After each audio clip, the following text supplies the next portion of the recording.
ಜೈಲಿನಿಂದಲೇ ನಟ ದರ್ಶನ್ ಸಂದೇಶವನ್ನ ರವಾನೆ ಮಾಡಿದ್ದಾರೆ. ಜೈಲಿನಿಂದಲೇ ಸಂದೇಶವನ್ನ ಕಳಿಸಿರುವಂತಹ ನಟ ದರ್ಶನ್, ನನ್ನ ಸೆಲೆಬ್ರಿಟಿಗಳಿಗೆ ನಿಮ್ ದಾಸನ ಶಿರಸಾಷ್ಟಾಂಗ ನಮಸ್ಕಾರ.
ಡೆವಿಲ್ ಚಿತ್ರತಂಡಕ್ಕೆ ನನ್ನ ಸಂಪೂರ್ಣ ಸಹಕಾರವಿದೆ.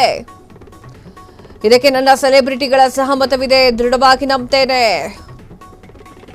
ನಟ ದರ್ಶನ್ ಸಂದೇಶ ಹಂಚಿಕೊಂಡಿರುವಂತಹ ವಿಜಯಲಕ್ಷ್ಮಿ ಜೈಲಿನಿಂದಲೇ ಸಂದೇಶವನ್ನ ಕಳಿಸಿದಂತಹ ನಟ ದರ್ಶನ್, ನನ್ನ ಸೆಲೆಬ್ರಿಟಿಗಳಿಗೆ ನಿಮ್ಮ ಪ್ರೀತಿಯ ದಾಸನ ಶಿರಸಾಷ್ಟಾಂಗ ನಮಸ್ಕಾರ. ನಿಮ್ಮ ಪ್ರೀತಿಯ ಅಭಿಮಾನಕ್ಕೆ ನಾನು ಜೀವನ ಪರ್ಯಂತ ಆಭಾರಿ.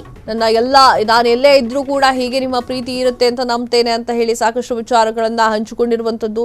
ಡೆವಿಲ್ ಚಿತ್ರತಂಡಕ್ಕೆ ನನ್ನ ಸಂಪೂರ್ಣ ಸಹಕಾರವಿದೆ ಅಂತ ಹೇಳಿ ಪೋಸ್ಟ್ ಹಾಕೊಂಡಿದ್ದಾರೆ. ನನ್ನ ಸೆಲೆಬ್ರಿಟಿಗಳ ಸಹಮತವಿದೆ ಅಂತ ಹೇಳಿ ದೃಢಪಡಿಸ್ತೇನೆ ಅಂತ ಹೇಳಿದ್ದಾರೆ. ಎಸ್ ವೀಕ್ಷಕರೇ, ದರ್ಶನ್ ವಿಚಾರವಾಗಿ ವಿಜಯಲಕ್ಷ್ಮಿ ನಾನು ಹ್ಯಾಂಡಲ್ ಮಾಡ್ತೀನಿ ಅವರ ಸೋಷಿಯಲ್ ಮೀಡಿಯಾ ಪೇಜ್ ಅನ್ನ ಅಂತ ಹಿಂದೆ ಮಾತನಾಡಿರುವಂಥದ್ದು, ಪೇಜ್ ನಲ್ಲಿ ಬರೆದುಕೊಂಡಿರುವಂಥದ್ದು. ಇನ್ನು ದರ್ಶನ್ ಅವರ ಸಂದೇಶವನ್ನ ದರ್ಶನ್ ಪತ್ನಿ ಅಕ್ಷರ ರೂಪದಲ್ಲಿ ತರುವಂತಹ ಕೆಲಸವನ್ನ ಮಾಡಿದ್ದಾರೆ. ಪ್ರೀತಿ ವಾತ್ಸಲ್ಯಕ್ಕೆ ನಾನು ಚಿರಋಣಿ ಅಂತ ದಾಸ ಹೇಳಿಕೊಂಡಿರುವಂಥದ್ದು. ಇನ್ನು ದರ್ಶನ್ ಒಂದು ಸಾಂಗ್ ಕೂಡ ರಿಲೀಸ್ ಆಗಬೇಕಾಗಿತ್ತು, ಡೆವಿಲ್ ಸಿನಿಮಾದ ಆ ಒಂದು ಸಾಂಗು ಇದ್ರೆ ನೆಮ್ಮದಿ ಆಗಿರಬೇಕು ಎನ್ನುವಂತಹ ಸಾಂಗ್ ಕೂಡ ರಿಲೀಸ್ ಆಗಬೇಕಾಗಿತ್ತು. ಆದರೆ ದರ್ಶನ್ ಜೈಲಿಗೆ ಹೋಗಿರುವಂತಹ ಕಾರಣಕ್ಕಾಗಿ ಅದು ಕೂಡ ಸ್ಥಗಿತವಾಗಿದೆ. ಇದ್ರೆ ನೆಮ್ಮದಿ ಆಗಿರಬೇಕು ಅಂತ ಹೇಳಿ ಜೊತೆಗೆ ಇನ್ನೊಂದೆರಡು ವರ್ಡು ಇತ್ತು, ಅದೊಂದು ಸ್ವಲ್ಪ ಕೆಟ್ಟ ಮಾತಾಗಿರೋದ್ರಿಂದ ಆ ಒಂದು ಹಾಡಿನಲ್ಲಿ ಬಳಸಿದ್ದಾರೋ ಇಲ್ವೋ ಗೊತ್ತಿಲ್ಲ, ಕಾದ್ ನೋಡಬೇಕಾಗಿದೆ. ಯಾವುದೋ ಫೋನ್ ಸಂಭಾಷಣೆಯಲ್ಲಿ ಮಾತನಾಡಿರುವಂತಹ ಮಾತು ದರ್ಶನ್, ಇದ್ರೆ ನೆಮ್ಮದಿ ಆಗಿರಬೇಕು.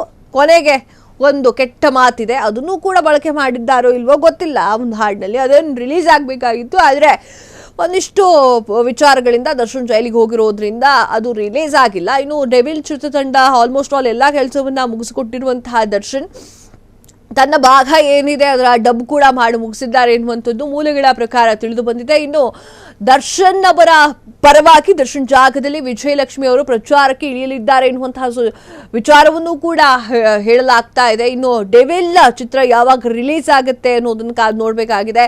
ದರ್ಶನ್ ಅಭಿಮಾನಿಗಳು ಅದರ ಕಾಯುವಿಕೆಯಲ್ಲಿ ಇನ್ನೂ ಕೂಡ ಇದ್ದಾರೆ. ಕ್ಷಣ ಕ್ಷಣದ ಸುದ್ದಿಗಳಿಗಾಗಿ ಫ್ರೀಡಂ ಟಿವಿ ಸಬ್ಸ್ಕ್ರೈಬ್ ಮಾಡಿ, ಲೈಕ್ ಮಾಡಿ ಹಾಗೂ ಫಾಲೋ ಮಾಡಿ. ಹೊಸ ಸುದ್ದಿಗಳ ನೋಟಿಫಿಕೇಶನ್ಗಾಗಿ ಬೆಲ್ ಐಕಾನ್ ಮೇಲೆ ಕ್ಲಿಕ್ ಮಾಡಿ.